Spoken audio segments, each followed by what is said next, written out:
Hello guys, welcome to my YouTube channel Placement Way.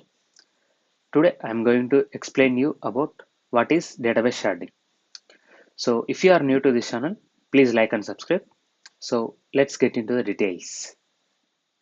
So when it comes to the topic, what is database sharding? So I think you already know about this vertical scaling as well as horizontal scaling, right? So in the same way, when it comes to the database, this database sharding is nothing but the horizontal scaling of database. So I think if you already know about horizontal partitioning, it is the form of horizontal partitioning, but it's not the exact horizontal partitioning, but it is the form of horizontal partitioning where this is at the distributed system level.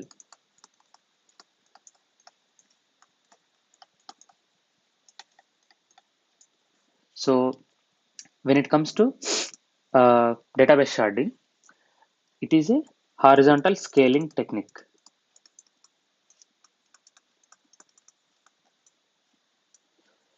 Horizontal scaling technique in the database. So the main definition of database sharding is distribute. Let's say we have a database. That means we have a huge amount of data in a database. So distributing of data of a database into multiple database servers. So that means distribution of whole data to multiple database servers. That is called database sharding. That means, so if we have more data only in one database, there may there may there must be write and read requests, right? So for each and read request and for each write request, and we have a huge amount of data, so there will be much load on the database, and it actually increase the latency. So that's why the distribution of data to multiple database servers will reduce the load, and the load will be distributed across these database servers, and these database servers are called as shards. So it is shard 1, shard 2, shard 3. So the number of shards will be our wish, and we can distribute the database data to multiple servers, that means multiple shards, and this actually reduce the load, and this will reduce the latency of these read and write requests, and also with this the performance of the application also increased. And the next thing is, whenever we distribute the data to multiple database servers, there will be another layer will be formed before these shards, that is called router layer. Route layer. So here we have router. After this, there will be these shards.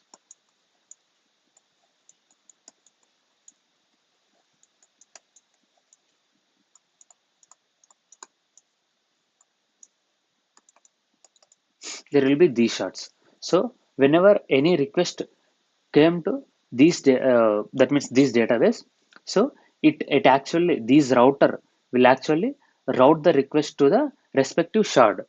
It is similar to load balancer. That means it is similar to load balancer, but it's not a load balancer.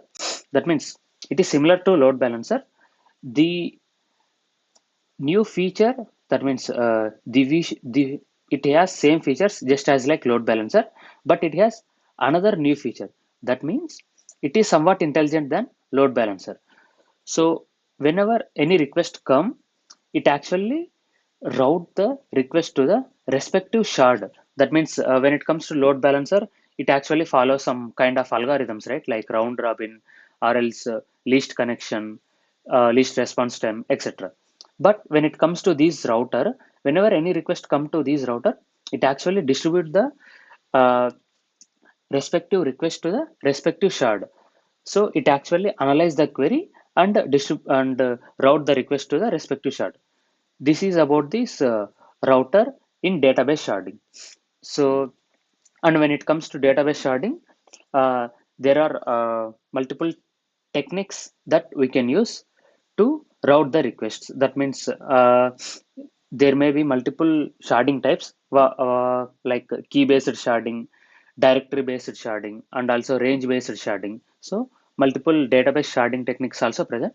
This is the whole concept of database sharding, and that's it, guys. If you like the video, please like, share, and subscribe. For more informative videos, please subscribe.